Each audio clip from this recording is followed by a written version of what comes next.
د مولانا بجلیګر صاحب رحمت الله علیه زوی چې کوم دی مولانا قاسم صاحب حفظه الله هغه فرمایل چې ما ته به همیشه پلار فرمایل چې بچي یاد ساته غوړې چې څونه زمانہ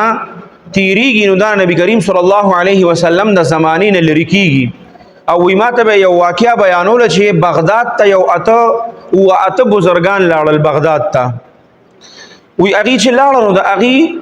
یو عجیبه عملو اغي به یو عجیبه عمل کو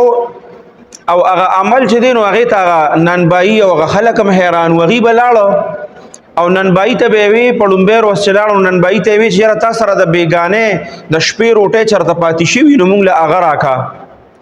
نو هغه ته چې یاره هغه خو دلته د حکومت د طرف نم پابندي ده مونږ هغه چاله نه ورکو وې دي بزرګان وته چې ته دا ګرم روټه تازه روټه پسو باندې خرڅه وې زنګ مونږ دا ګرم روټه په 1 روپے باندې خرڅو نه بزرګان وته چې مونږ له بیگانه سړه روټه چې دا ته چې کوم غورځه نو هغه مونږ له په 1 روپے راکوا هغه حیران شو چې تازه روټه په 1 روپے او زړه روټه دې مانه په 1 روپے اخلي وې دې کې روزه تیرې دې ډېر وخت پکې تیر شو خدا تنور والا او خوشاله مو چیرې زموږ زړه روټه چې دا مونږ غورځو پاتې کیږي را سره هغه مونږ په 1 روپے خرڅو او تازه روټه په روپے خرڅو دا بزرګان خو زموږ د پیدې د پاره دي خو دې کې بس چل خامخای د دې ته مونږ ته پوس کو وې ما ته خپل والد سے مولانا بجلیګر صاحب رحمت الله علیه فرمایل چې بچي غیب داسې ولې کول وې چې کله د ناغي ته پوسو کو هغه تنور والا نو وې چې تاسو ته پته ده دا کوم روټه چې بیګا پخښوي د شپې نو دا روټه مونږ زکه خورو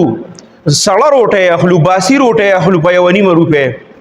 خو زکه اخلو چې دا اوس روټه کما پخښوا د دې په ځای باندې دا بیگانه روټه چې کما دا نو دا د نبی کریم صلی الله علیه وسلم زمانه ته نږدې ده نو هغه مونږ ګران اخلو